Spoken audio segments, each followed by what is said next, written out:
I have a number of things right off the top I'm going to tell you about that we're doing today, and then we'll get into the meat of the show. First of all, coming up in just a short while, we'll be joined by Steve Millington, the chairman of the Twin Falls County Republican Party. Going to be talking some gas taxes with him, some competing proposals to fund transportation issues at the state capitol. Some could be a little less onerous on your pocketbook, but those may not be the ones that are adopted by state legislators. Steve will have some thoughts about that issue, along with a couple of other things that may be going on. Also, we're going to be talking to a woman who's coming by in a few minutes about an opportunity for you, if you're a business person, to try and find a large customer base that you may not have been aware is available to you. In fact, there's going to be a discussion on this in a couple of days at a meeting in town. She'll give you all the details on how you could attend that session, and you could learn a little bit more about picking up some extra cash when it comes to advertising to some groups that you may have traditionally overlooked. And the third thing I wanted to bring up, at least in the early part of the show, if you were listening to what we call the top story tease just before 8 o'clock news, you heard me mention concealed carry. You recall as well that there was a discussion a few weeks ago about allowing Idaho. I think there are three other states that currently do this. They have concealed carry laws that do not require you to have a permit. And we've made the argument many times on this program. The Constitution doesn't say anything about having a note from your mommy. There's no mention in the Second Amendment of a permit. These are things that have been added on by people over the years in various governments, and we've grown accustomed to it, and now we believe that that is constitutional.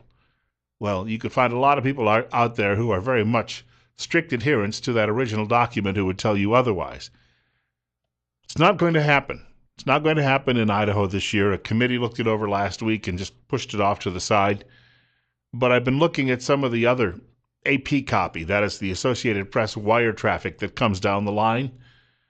Idaho House panel introduces gun rewrite proposal. It says Idaho lawmakers are once again seeking to remove a special exemption that allows elected officials to carry concealed guns without a permit. Doesn't say you. It says elected officials could carry guns without a permit. Because what? They're special? Is that what we're getting at? Well, Bill, you understand it's being very dangerous walking around as a state legislator. I get all my health benefits paid for, and my family does as well, and I'm going to have a wonderful retirement benefit that the rest of you won't have, and that's because I serve the public. I'm looking out for you. And by the way, if someone doesn't like me, I need the opportunity to defend myself. And maybe if you're in the neighborhood, I'll defend you too, but you can't defend yourself. This is what we're dealing with right now with some of these decisions coming out of the state legislature. The writer says the bill would also address where Idahoans can carry weapons without a permit outside city limits. Currently, it's allowed only while fishing, hunting, or participating in another outdoor activity. The measure was introduced after top House and Senate Republicans announced last week that the so-called constitutional carry bill is dead. So, once more, why do legislators get to bypass that while the rest of us still have to have a permit? Are they smarter than the rest of us? Are they better looking than the rest of us? Are they a better sort of human being than the rest of us? Are we a subhuman caste so we can't be trusted? How does this work? When they came around looking for your votes, they all said great things about you and said that they would be working for you and that that was their mission in life, was just to serve. But here you go again. They are going to carve out a special little corner for themselves, and they're going to give themselves something that the rest of you don't get. Bill Colley with you this morning on Top Story. You can reach our program today by dialing us up at 736-0300, or you could send me an email at bill.colley@townsquaremedia.com. That last name is spelled Colley, bill.colley@townsquaremedia.com. 8:11 now on our show, 33 at our studios. Looking for temperatures this week, very moderate. By Sunday, we could be, Saturday and Sunday, well into the 70-degree range. So we could be outside enjoying some really mild weather, but you won't be able to defend yourself. Unless, of course, you have a note from your mother.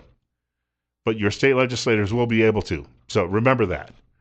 And then I found this today as well. In a related story, as I like to say when you're watching a TV newscast, the National Rifle Association is warning that the president's administration, that means a national story when you hear president and the like, is planning to ban, of course, one type of AR-15 ammo And they say that is just, at the National Rifle Association, they say that is just the first step in taking away all hunting rounds, a backdoor bid to impose national gun control.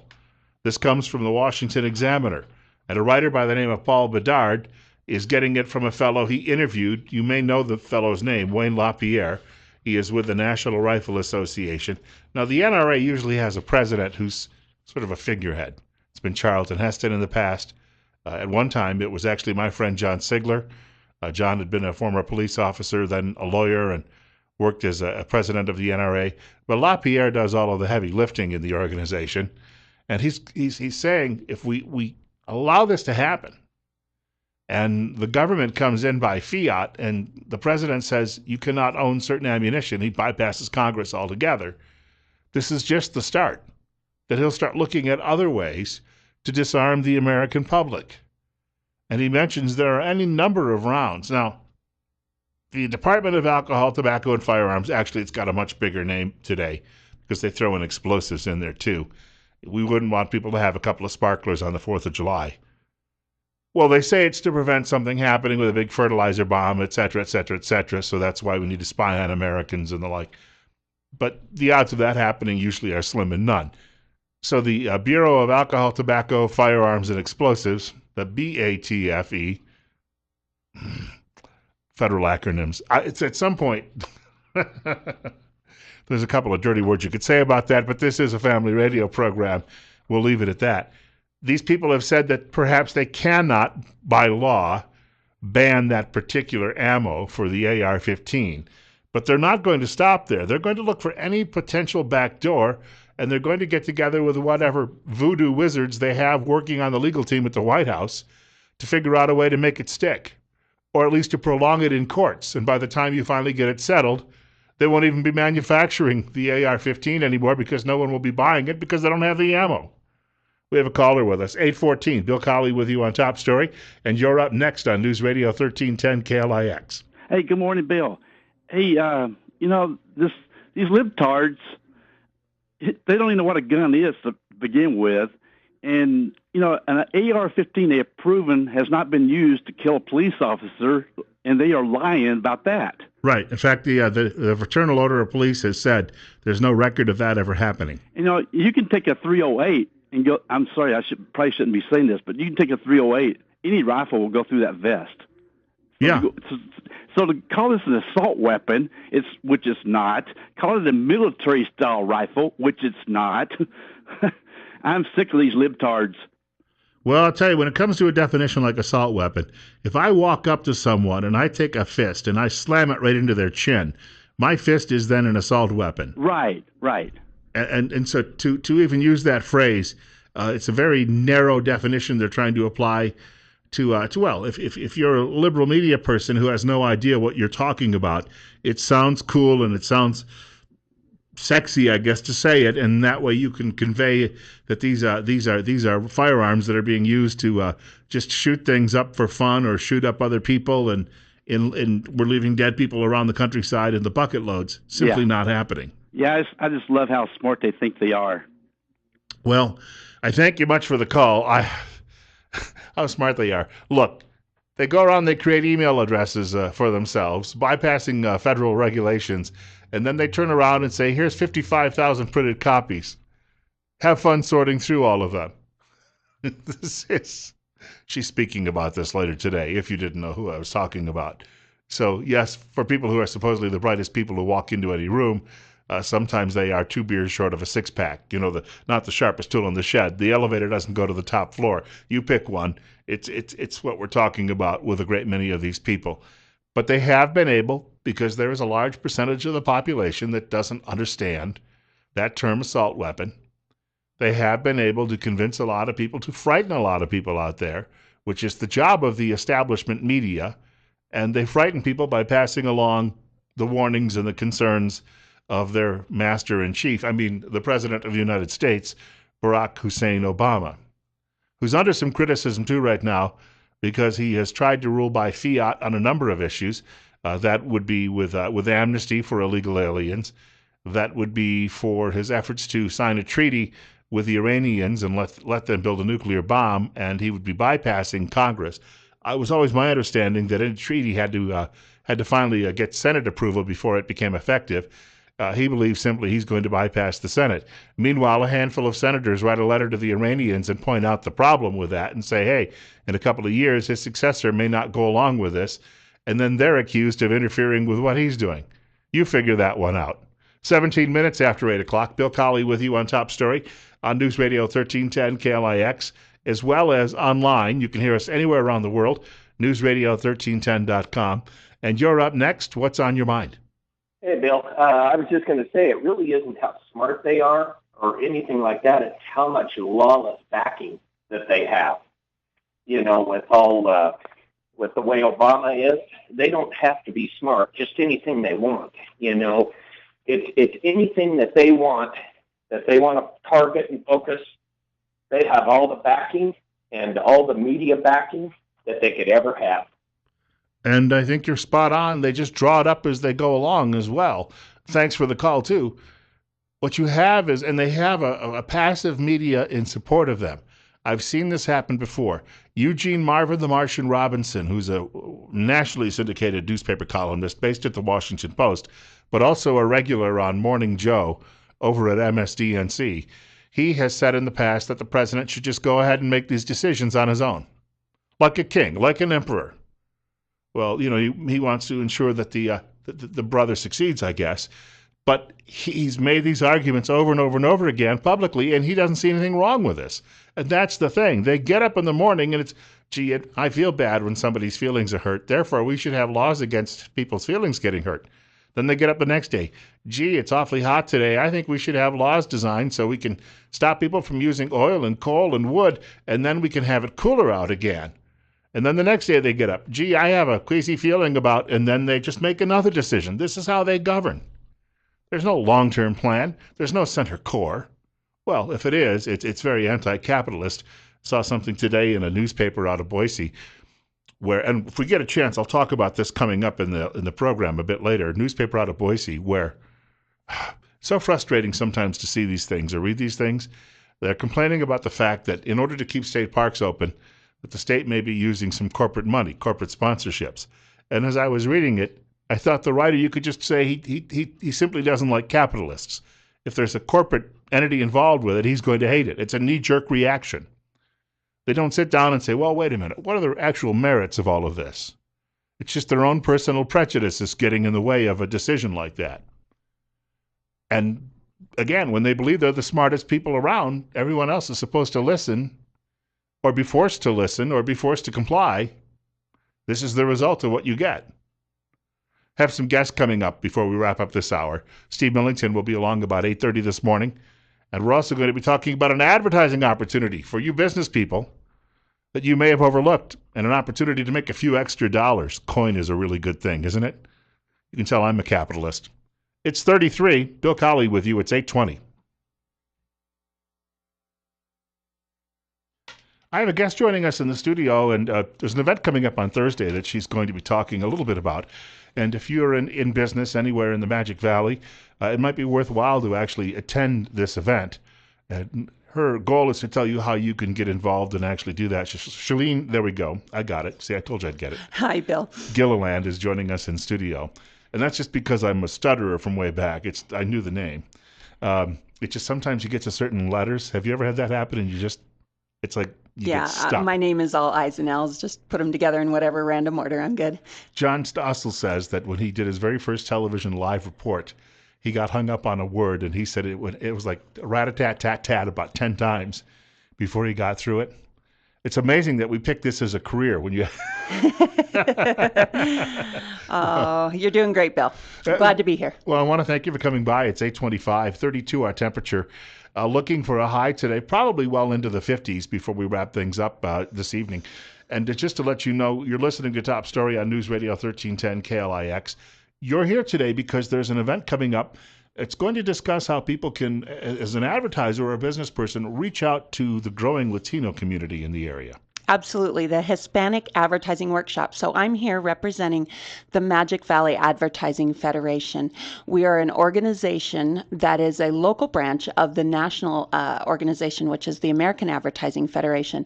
We've been a branch here in the Magic Valley for over 10 years now and growing as we get more involved with people who represent both the media side of advertising and the buyer side of advertising, which is where I've spent my years as marketing director of the mall and as a consultant in advertising and marketing. And so this Thursday is a workshop that we've actually been working on for about a year and a half to put together, and that is the Hispanic Advertising Workshop. We're actually bringing a woman from an advertising agency in Texas, where she is in the heart of knowing how to advertise to people of Hispanic background.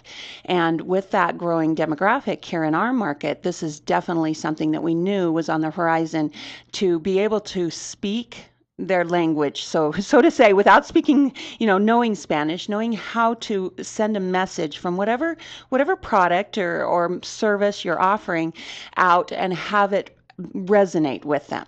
It's more than just the language, because from what I can see, a lot of people from the Hispanic backgrounds, they're reading English language newspapers already. They're listening to English language radio.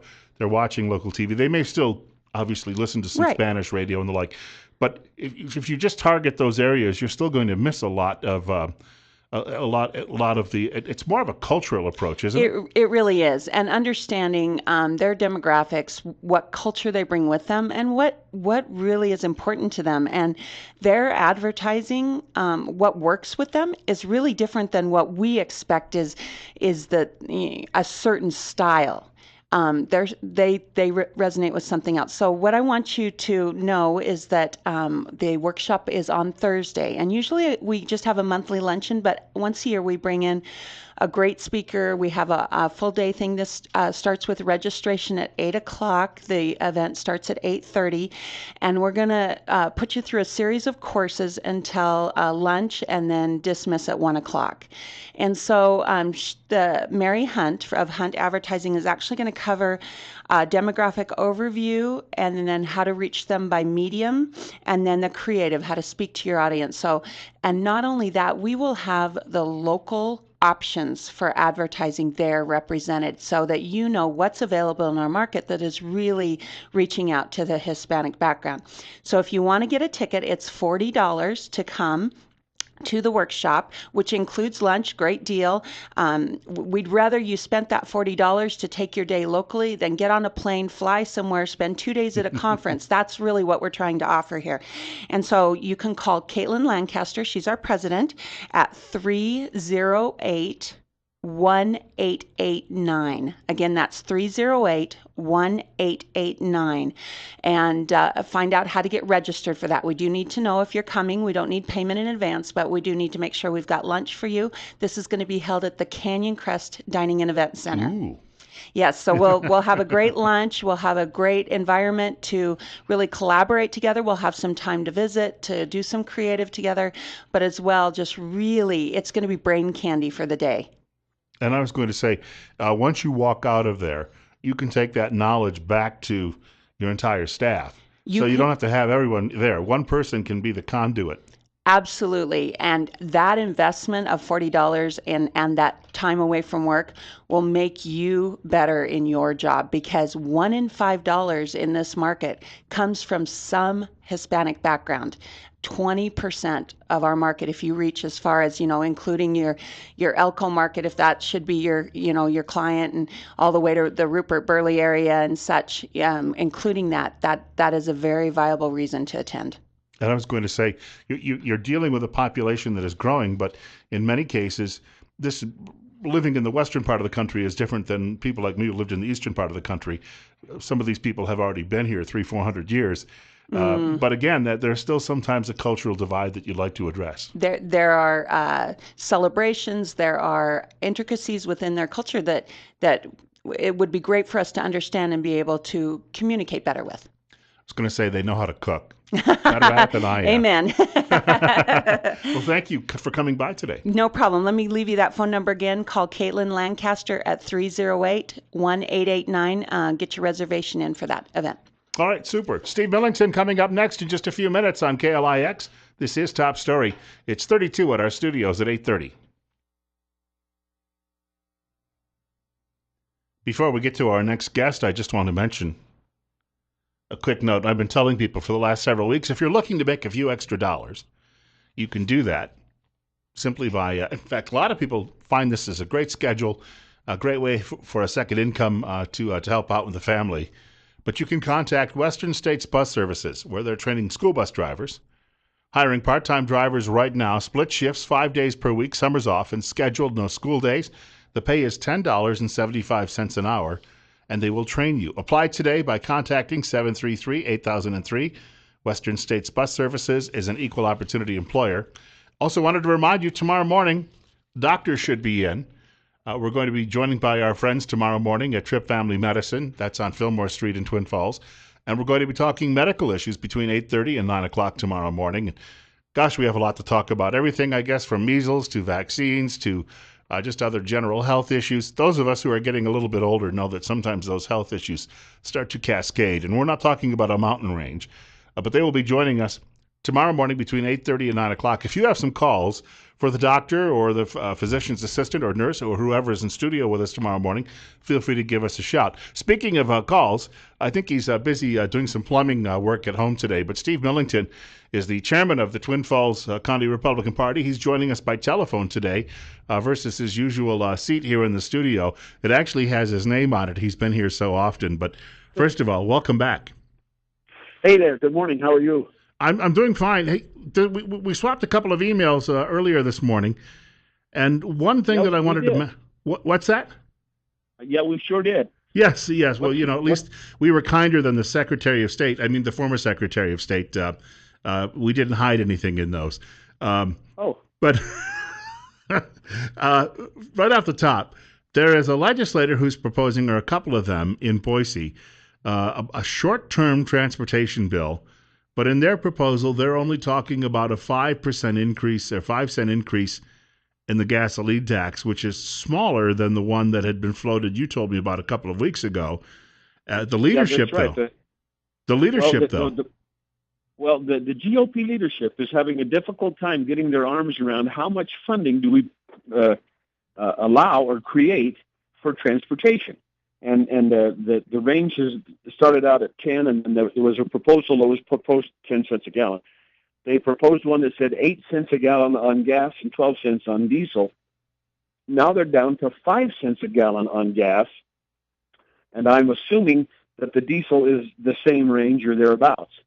The problem that they have with this is that we have such a mindset against raising taxes for anything that nobody can really get their arms around. How can we generate more money for transportation expenses and at the same time not increase any taxes?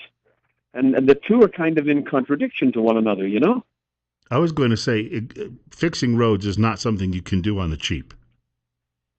Well, and that's part of the problem, Bill. Too many people think that they drive down the road and it looks pretty good and it doesn't have too many potholes and bumps in it, and so they think maybe this is okay.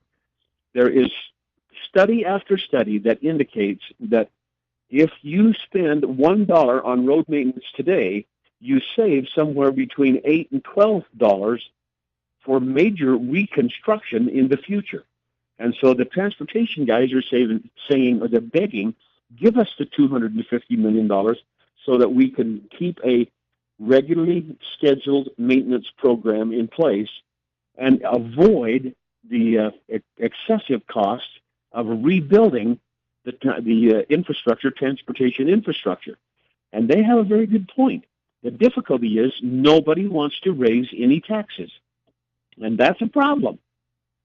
I was going to say, it reminds me of the old Fram oil filter commercial. You can pay me now or you can pay me later. That's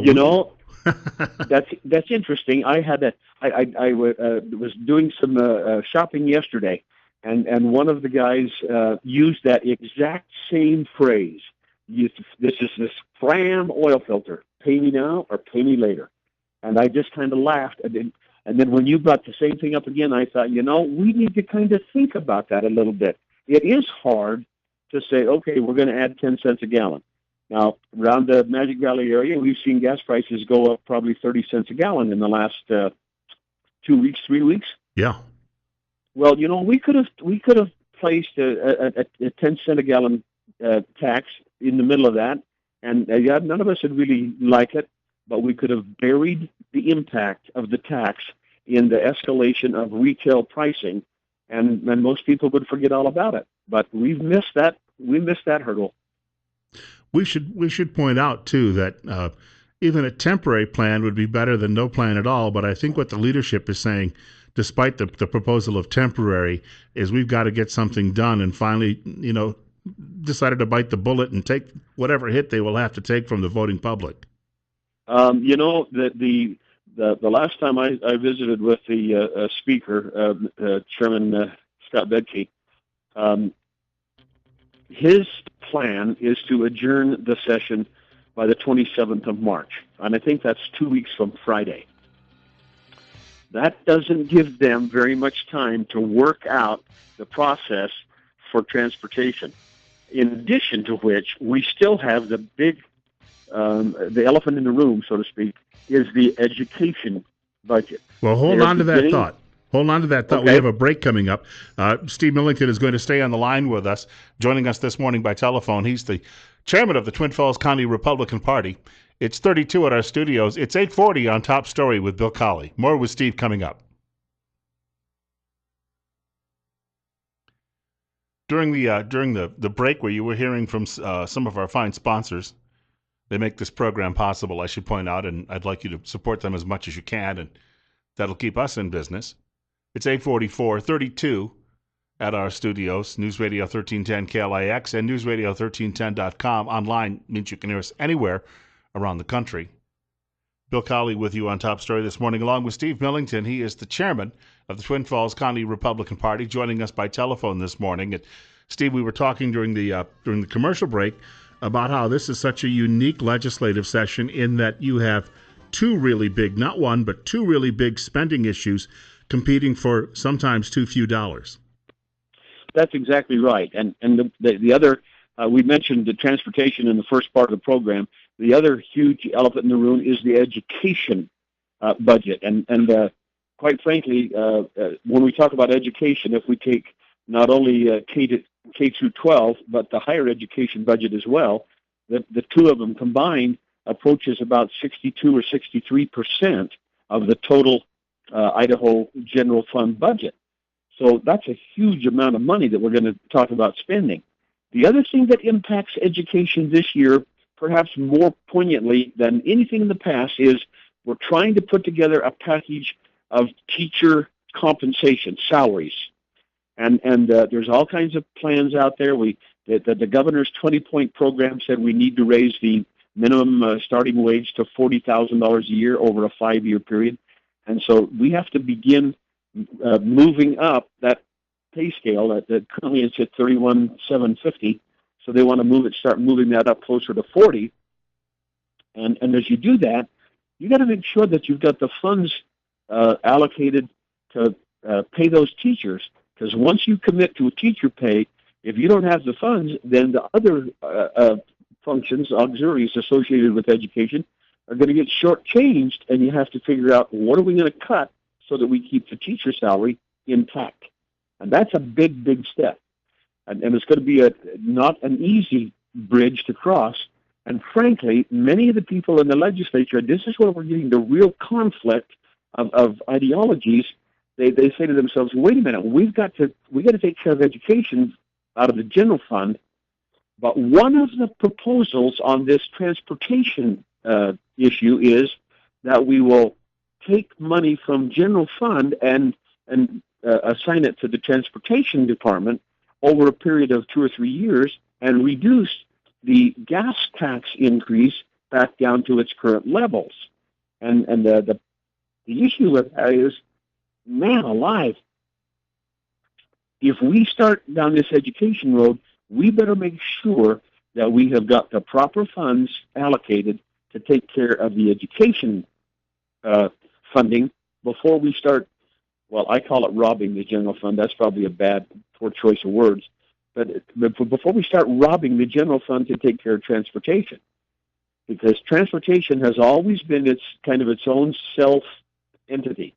And in fact, if you look at the budgetary proposals, the $3.2 or $3.3 billion has no money for transportation. That's all accounted for outside of the general fund in its own separate Department of Transportation funding. And gas taxes go in there, and registrations and things like that, and that pays for our road construction and maintenance. So they're drawing lines here that are crossing lines that may be hard to undo in future years, and that's where you get into problems. Our guest is Steve Millington. He's the chairman of the Twin Falls County Republican Party. Coming up on 848-32 at our studios, you're listening to Top Story on News Radio 1310 KLIX and newsradio1310.com with Bill Colley. Steve, one thing we could probably say is and I was just sitting here thinking, sometimes it seems like there's no way out, but by golly, if the state could get its hands on some of those lands seized years and years and years ago by the federal government and maybe turn around and lease that land or sell that land off to a private enterprise, maybe we could find some of the money we're looking for. Well, there's always that. One of the difficulties that Idaho faces is that approximately 60%, and I could be wrong on that, it might be just a little higher than that, maybe 64, 65% of the total land inside the borders of the state of Idaho is controlled by the federal government. And that creates a real problem because number one, we don't get any property tax revenues off of that, whereas the states in the east, we don't even have to go that far. You can just go to Nebraska and Kansas and Arkansas and Missouri. Those places have huge property tax bases that we do not have because they don't have all these federal lands. The other thing that's an issue is that the federal government has reduced in incremental steps over the past 20 years the amount of usage that we can take from federal lands. They've cut back the mining, the timber. There seems to be a mindset that says we're not going to do any logging. We'd rather just let the stuff sit out there and grow and then have forest fires and burn it all down than to log it and turn it into a productive resource. And most good forestry management people will tell you, manage the forests. And that includes a commercial logging facility. We don't do that. That's a liberal policy. Let it burn down. Yeah, let it burn down. That's just, and the same thing with the grazing. Cattle is a big part of what we do in Idaho, and in order to make that the most beneficial, we need to use or have access to the federal lands to graze livestock. And everybody says, oh, these cattlemen, they just go out there and they destroy and pillage and plunder, and well, they don't. That's their livelihood. They manage it, they watch it. They out there every day, either on horseback or on in their vehicles, 4 wheels.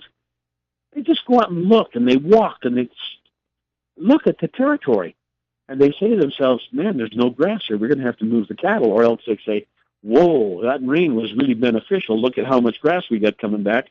We can rotate the cattle here and here and here and take advantage of it." They do not destroy, and that's a horrible mindset that got created some years back, and we have a tough time reversing that particular thought process. They don't really want to destroy anything. That's what they do for a living. Why would we destroy it? Stupid idea. I know I don't ask you a lot about national topics because, your role is really focused in Idaho and really focused in Twin Falls County. But there's one big story coming up today. I've been seeing the headlines crawling across my Fox News monitor here this morning. It's 8:51 at our studios, 32. Bill Colley with you on Top Story, News Radio 1310 KLIX, as well as newsradio1310.com. Our guest is Steve Millington. Hillary Clinton is finally going to have a news conference today and meet with the press. From a standpoint of a Republican official, you've got to look back at these last couple of weeks and think this is a real gift. Well, she has... I think she's built herself painted herself into a corner or built a box around herself that's going to be real hard to get out of. And it'll be real interesting to see how she portrays this whole thing in this news conference. there's an awful lot of smoke, and where there's smoke, there's fire.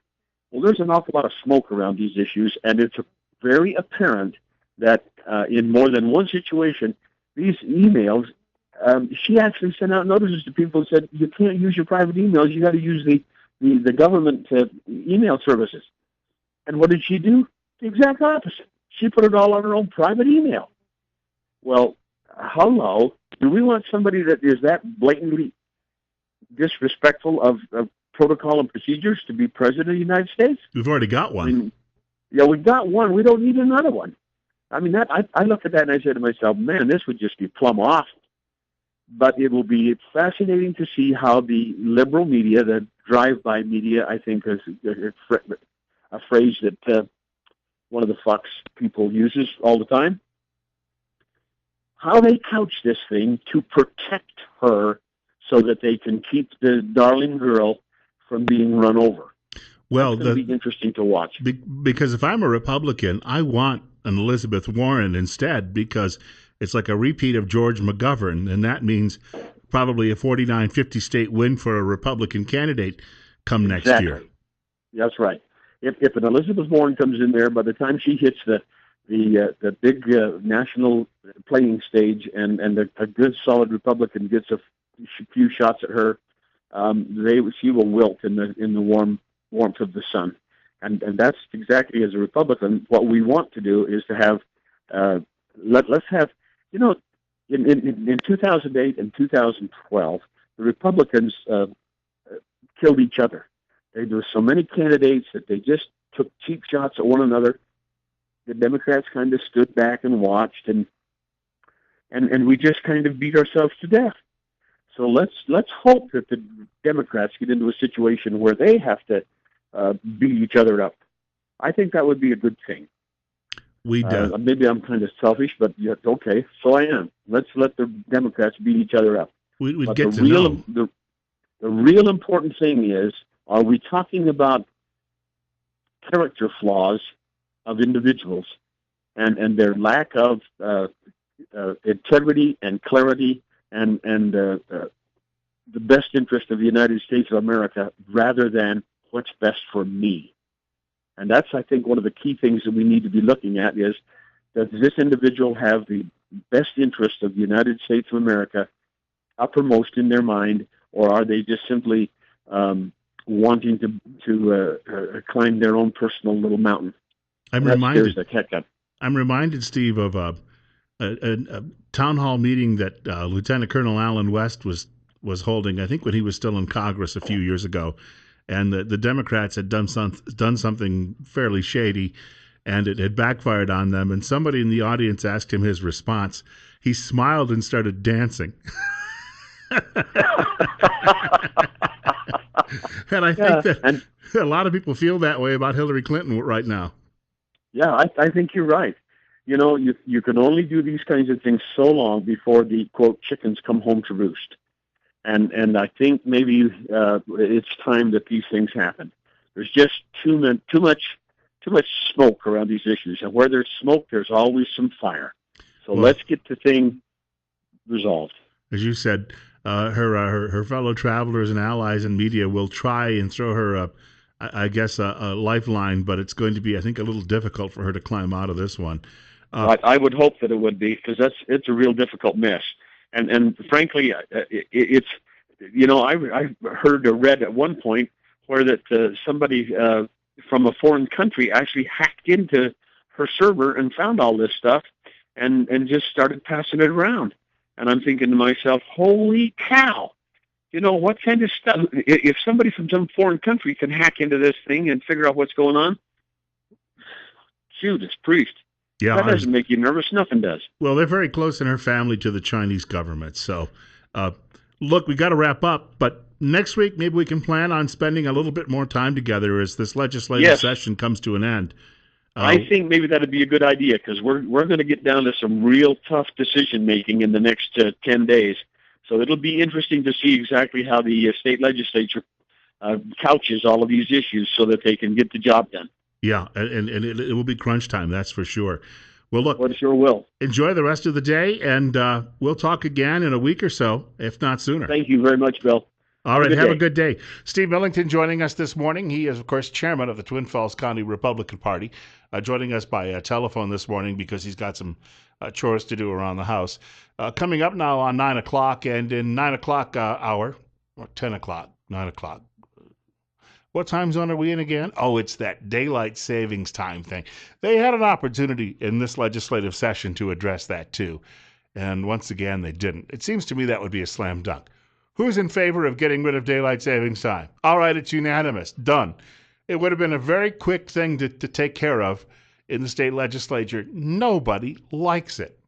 Nobody. I mean, I don't know of anyone out there who has told me, oh, because of the extra hour of daylight in the evening, I can get so much done and we have so much fun. Never happens. But we're coming up on 9 o'clock. News from the Fox Radio Network. One more hour of Top Story with Bill Colley still ahead. And, of course, following the news at 10 o'clock, Rush Limbaugh will join us right here on News Radio 1310 KLIX, as well as online where you can hear us anywhere around the world at newsradio1310.com. Still hasn't warmed up much yet this morning, holding steady at our studios at 32.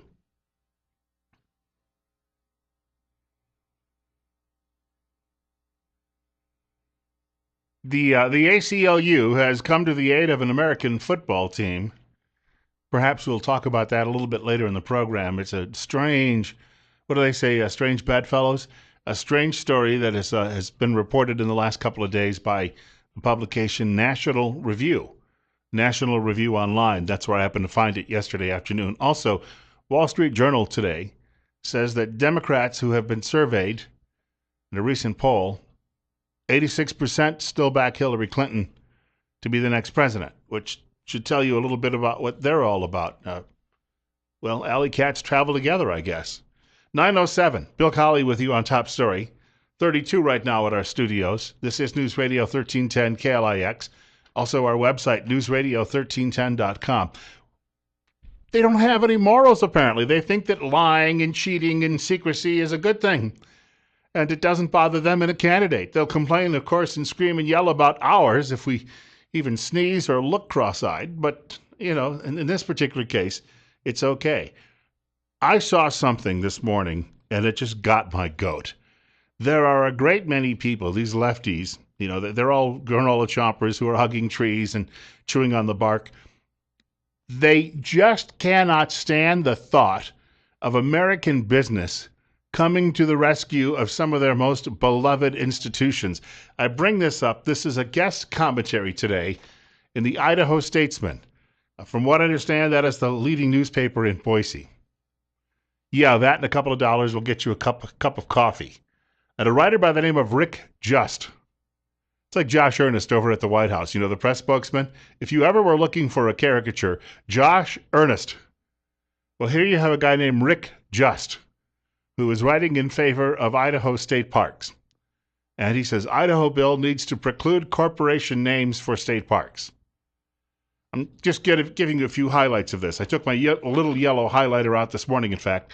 He writes, some fear this will lead to over-commercialization in state parks and even the naming of state parks after corporations. We just spent half an hour talking with Steve Millington about the fact that this state has so few ways to generate revenue because the federal government sits atop 2/3 of the land.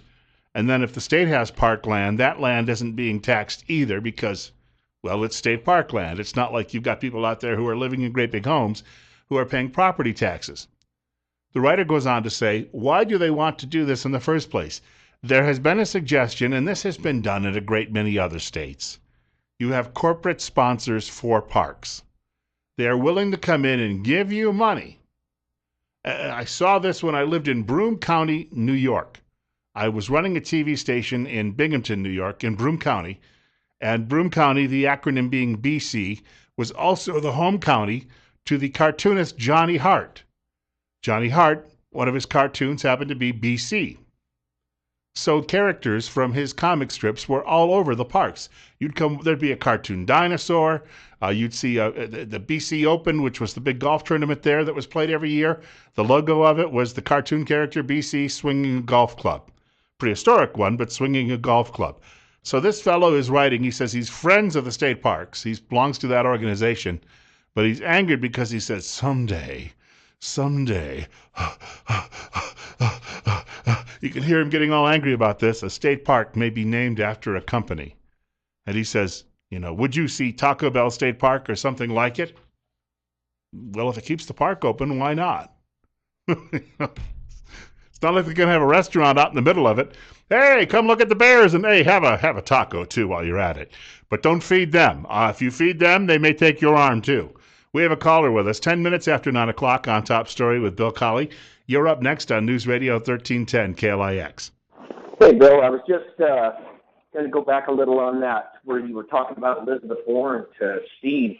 In any other time, I would say that she would not be viable at all. But, you take it, by the time this man gets all these illegals all registered to vote, there could be 25 million of them here by his 2 years. I tell you, it could happen, and it's scary. Well, if and when she ever gets to the White House, I fear for the future. Well, I already fear for the future of our country. That is a scary, scary possibility that you bring up. Thank you for the call.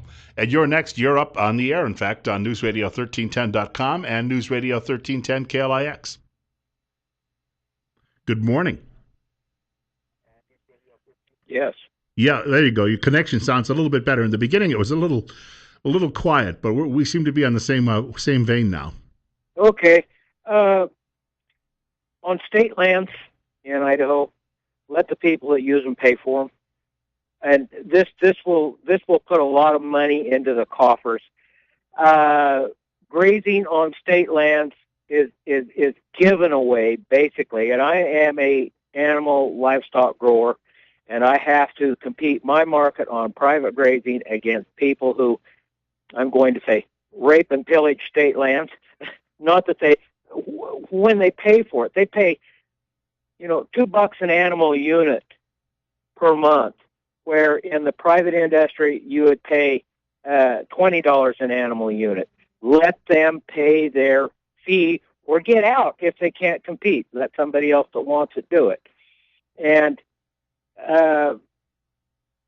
that's just part of what would alleviate part of the problems of the state financing. Get your just money's worth from the property. Thank you. I thank you for the call. And when it comes to state park use, though, here's the question. How much would that raise that park admission fee? If you start getting up into $70, $80, $100, no one's going to come to the parks, and it defeats the purpose. I mean, I know the conservationists say, well, we don't want people there. We want just the squirrels and the muskrats and the bear, and so we don't really want people there. But the whole idea of a state park was so you could go and enjoy it, a little recreation, and get out and about once in a while. And if we put that price up there to some ridiculous figure like that, then no one's going to show up. Of course, then I guess we could turn it into development land, and hey, we could bring in that tax revenue. You're on the air with Bill Colley on Top Story on News Radio 1310 KLIX, and what's on your mind? Is that a fax machine? We're being monitored again by the NSA, aren't we? Well, not very often, maybe just a couple hours per day. They don't have to listen to us for Rush Limbaugh. They can hear him just about anywhere. So this fellow writing in the Idaho Statesman says he's concerned about future boards, directors, and legislatures. When funding again becomes tough, might they be tempted by the offer of millions, and he's talking about dollars, in exchange for the right to name a state park for a corporation? Well, if someone wanted to come in and said, we will make sure that the roads in the park are paved, that the concrete steps that move around the park, certain areas that we have, that those are always in good repair, that the grass is mowed in the open fields. If they want to pay me a few $1 million and put the name outside, I don't have a problem with that. You could use Chobani, for instance, might be a good example. It could be a good local corporate citizen in that sense. You're up next at 9:15. You're on KLIX. Good morning to you. What's on your mind? Good morning, Bill. This is Pat. And everybody worries about corporate America, but corporate America is America. That's what's made this nation great is the people that go out and build up something and make it work. And if they can help us keep our budgets in the black all the time by supporting parks or naming highways after them or anything else, I'd say let's get at it. I think that whenever I hear a lefty scream about the Koch brothers, I point out that the Koch brothers are employing tens of thousands of Americans, and often in jobs that are among the best paid jobs in their communities. Funny how lefty doesn't see it that way. Yeah, they don't understand. People hire people who have money. If they have no money, they can't hire people. So it's a vicious circle, but if people want to have good jobs, they must have companies that are successful so they can offer those jobs. Yeah, and there's only really a handful of people out there that I've ever encountered who really know how to launch a successful business. That's why so few people do it. And if we get in their way and say, well, government will take over, we'll have a collective farm and we'll, force everyone to go out and work it a few weeks every year, and then they can go back and live in their cinder block high rises. That's been tried in other parts of the world, and it has been an abysmal failure.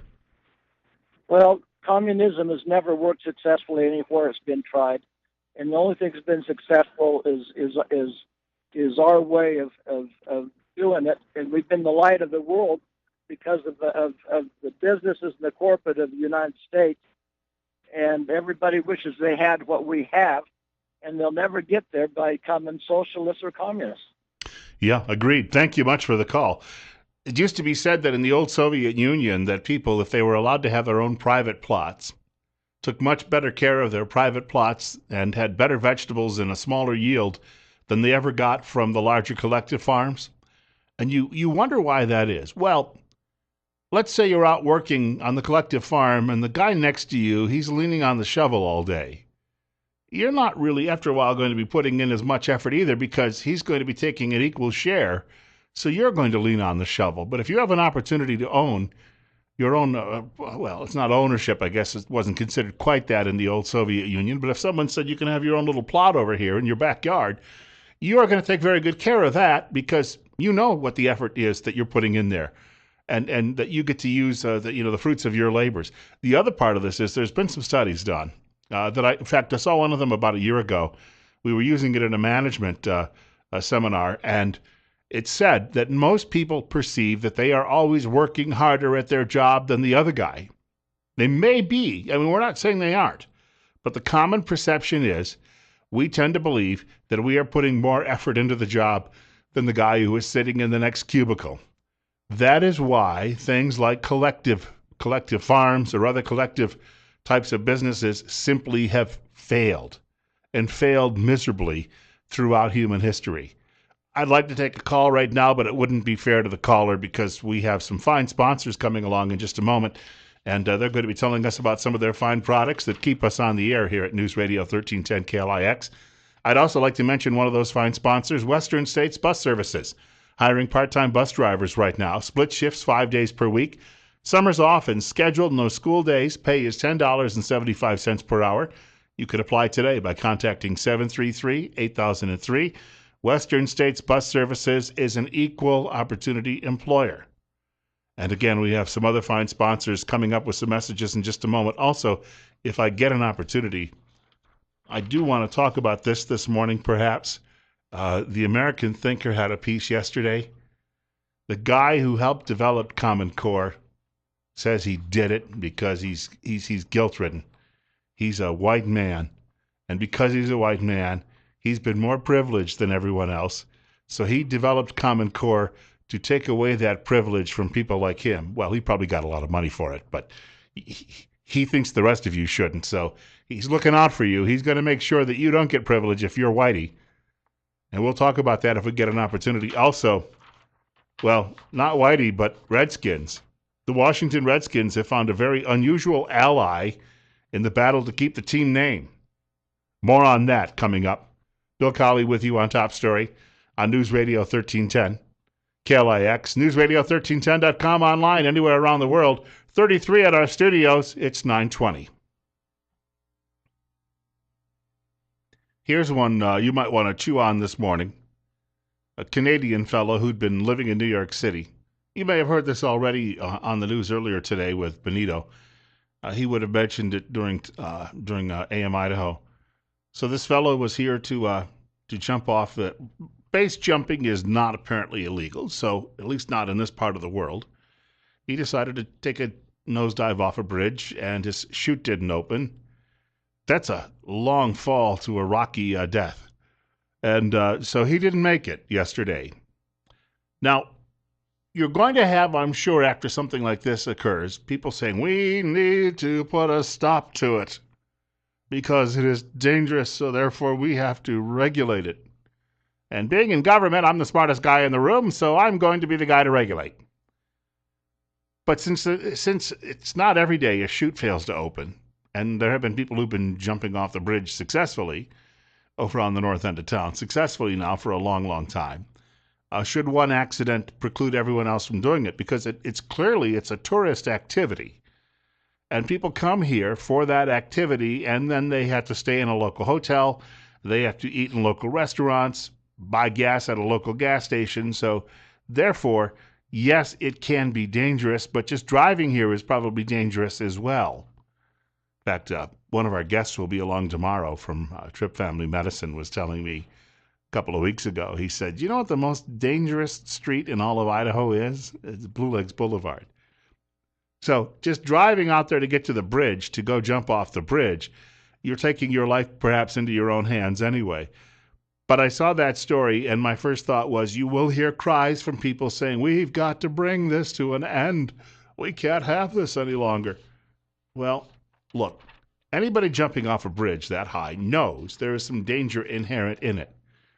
And if you're an adult and you can make your decisions about what you want to wear, what type of clothes you're going to wear, what kind of car you want to drive, and what you want for breakfast, then I guess you can, make your own judgments about dangerous activities. Because there are a lot of other dangerous activities people engage in, and this one just happened to go, unfortunately, haywire yesterday. Also yesterday, just before I got off the air, somebody emailed me this, and I got to mention it for about 15 seconds, and we didn't get any more time with it. It's 9:26, I should point out, 34 at our studios. Bill Colley with you on Top Story on News Radio 1310 KLIX, as well as around the world online at newsradio1310.com. The American Thinker. Here's the headline. Teacher admits he wrote Common Core to end white privilege. That's why Jeb Bush wants it too, right? Because Jeb wants to end white privilege by opening the borders. A professor at Granite State College and chair of the history department at the Derryfield School in Manchester, New Hampshire, admitted to writing the Common Core state standards for an English language arts in order to end white privilege.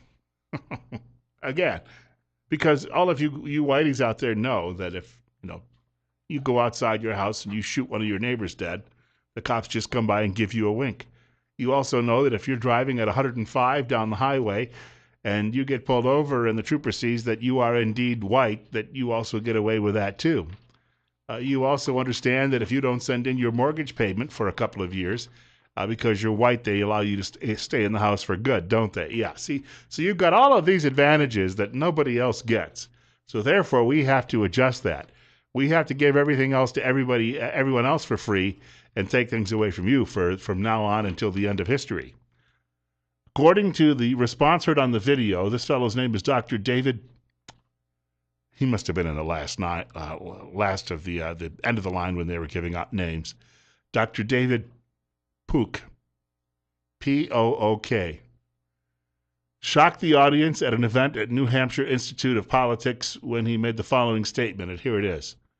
Quote, the reason why I helped write the standards and the reason why I'm here today is that as a white male in society, I am given a lot of privilege that I didn't earn. Unquote.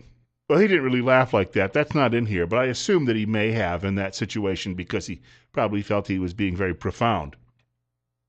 So he's ending white privilege, but apparently not for himself, because my guess is he was paid handsomely for his efforts.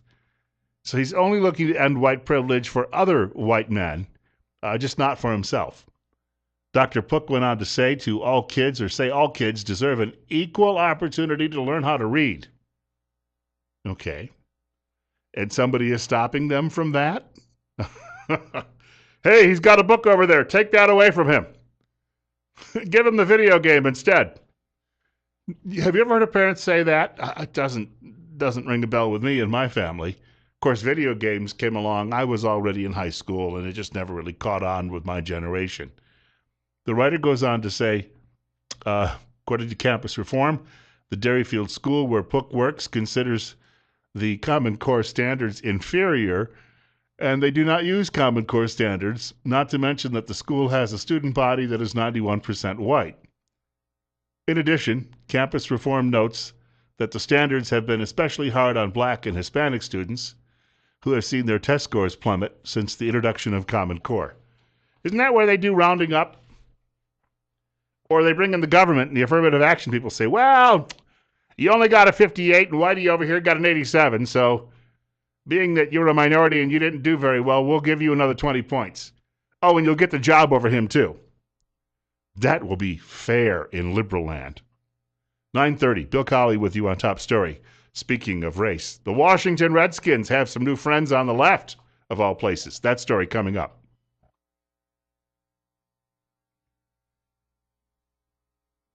I don't like to make a lot of assumptions, but I'm going to assume that there are a few football fans in this radio audience. Now, I know that you don't have an NFL team within, well, regionally, I'm obviously, but if you actually wanted to go to the game, you'd either have a long drive or you'd have to take a plane. And the two teams in Northern California, Washington State and Colorado, and no one else is really very close geographically. On the other hand, college football is really big here because you've got one of the top programs in the country, understood. But football fans are football fans.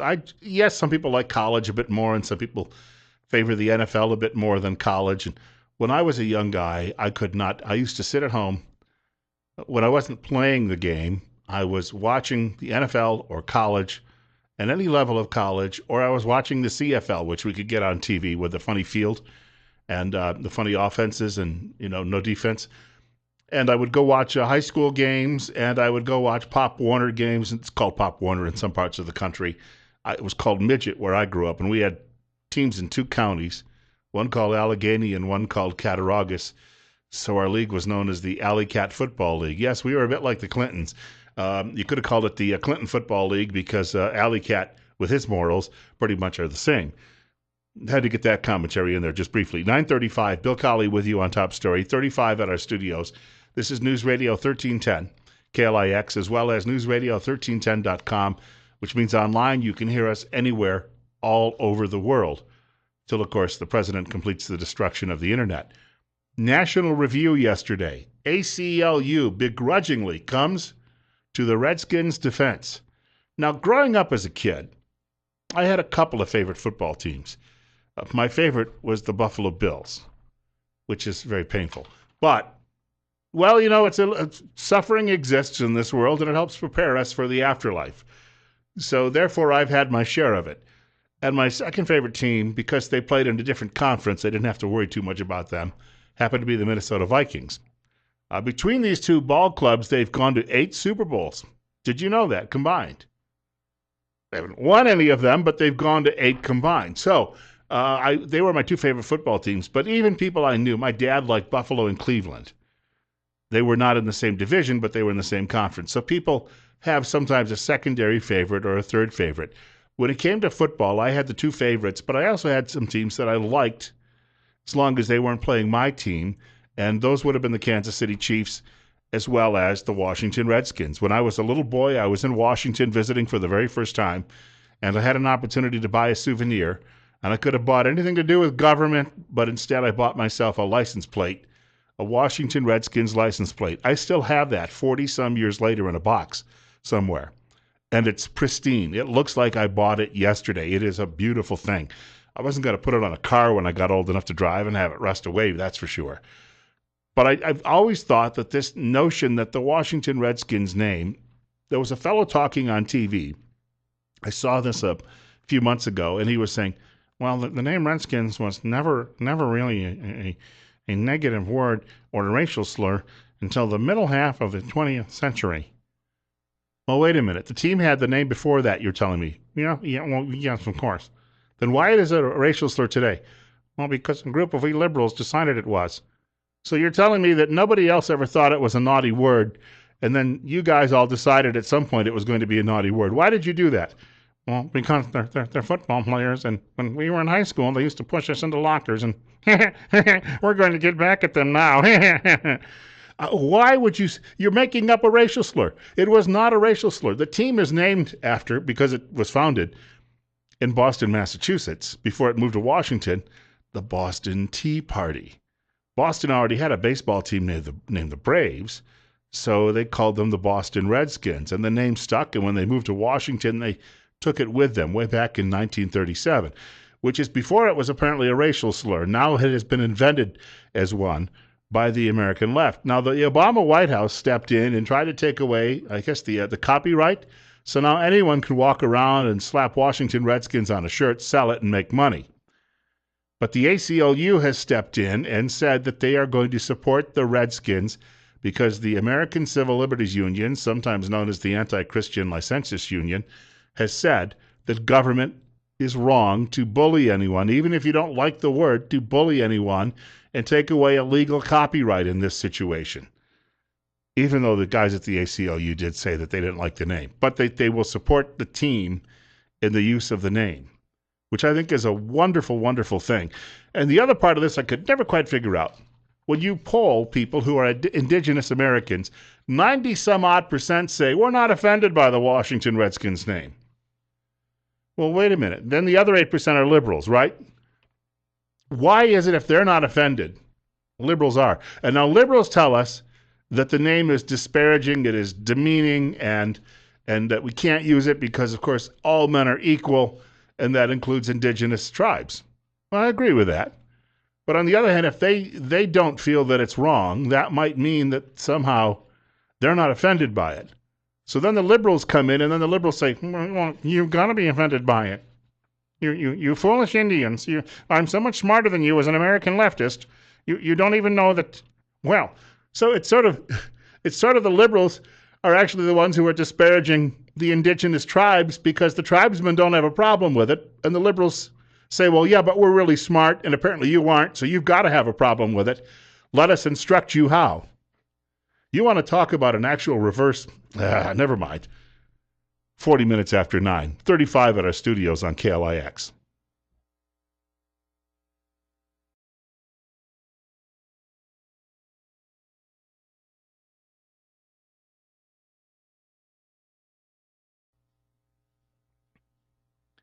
Oh, this is good. This is great music for this time of year because we're going to be very summer-like, especially by the weekend. With a weekend high on Saturday, at least, of 70, if not warmer. 9:44, 36 right now at our studios. I'm Bill Colley. This is Top Story on News Radio 1310 KLIX, newsradio1310.com. Online means you can hear us anywhere around the world. I just got one of those notifications in my email that I have a new follower on Twitter. And as usual, I have no idea who this individual is, although he says that he's a writer of crime fiction, true crime books about murder, art theft, forgery, and less elevated wrongdoing. Oh, and financial industry scams. All right. I guess there's a relationship in there somewhere. It happens a lot. On social media, you get requests, and you don't really know who these people are. You try your best to figure out, all right, should I allow this person? With Twitter, you don't really have much of a choice. But with Facebook, you can say accept or deny. So I had to sort of scratch my head and see if they're mutual friends and see if they're, if they're writing me from the dark side or the bright side. You get through all of that. It's a lot of extra work that we have now in modern media. Talking about social media, the NSA probably already knew this, but your tweets, if you're on Twitter, can reveal your real location. And this comes from a guy named Giuseppe. He's a reporter at the Daily Caller. He apparently doesn't have a last name. Cornell University researchers have developed a method of identifying the physical location of users on Twitter, even when they have the social media platform's geotagging feature switched off. There's a geotagging feature? I didn't know. All right, well, that's news to me. By looking at users' followers and those they include on mention in their tweets, Cornell researchers said they were able to identify the physical location of 80% of public tweets to just over 6 kilometers, that would be less than 4 miles. The assumption is that the majority of Twitter users mention fellow users in close proximity during tweeting, and that by tracking the small number of Twitter users with tweet geotagging enabled, researchers can infer where those with the feature turned off are. Okay, now we are giving them the rope to hang ourselves with. Think about that for a moment. You know, we're so heavily dependent on social media and our smartphones.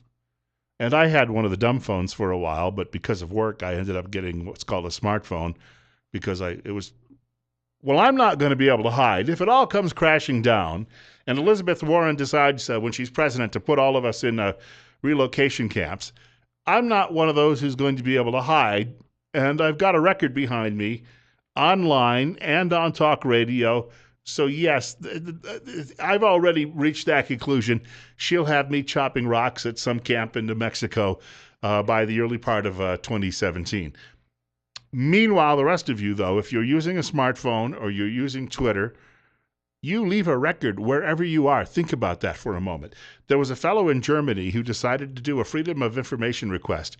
He'd been on a train riding across the country, not a huge country, but he discovered that on about 600 occasions, his phone got pinged with all of the different cellular measurements, you know, as he's going cross country. About 600, and so there was an actual record of him which showed because it showed where his phone was. Maybe he puts his phone on the train and sends it off to Dusseldorf on its own. When you're finished with your vacation, please come back. No, it doesn't happen like that.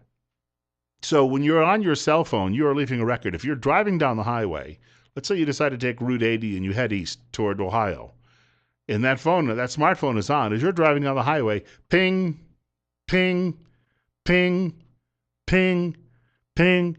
Plus, you stop and you buy gasoline, you whip out your debit card, ping. You go to a hotel and spend the night, ping. So you've gotten, and then you go to a restaurant, you put that debit card down again, ping. You've just told everyone exactly where you've been and where you are. And now with Twitter, we know that they can track pretty much where you are just by reading your tweets, that there are giveaways in your tweets. Friends, if the whole thing comes crashing down and they come for us, we have to blame ourselves now, don't we? When you think about that, they've given us the tools to do it. And we're also enamored with all of these tools. A few weeks ago, I left this phone at home. Now, before I ever had a cell phone in 2006, I would have never given this any thought. But I got to work, and I walked into work, and I was sitting at my desk and realized I didn't have my cell phone. Not that I needed it, because I have a computer in front of me, can read email, do all of those things, and I have an old-fashioned landline here at the office.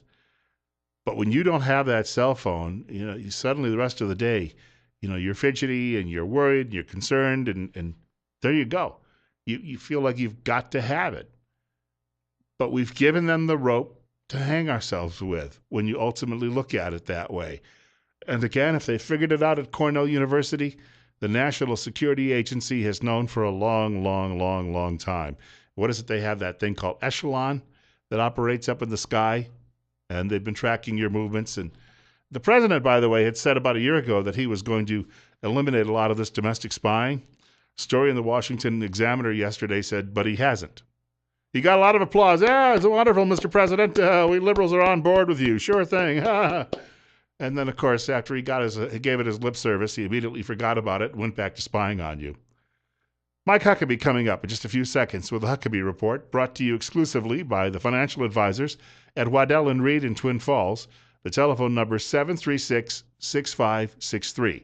Again, Mike Huckabee, straight ahead, right here on News Radio 1310 KLIX and newsradio1310.com.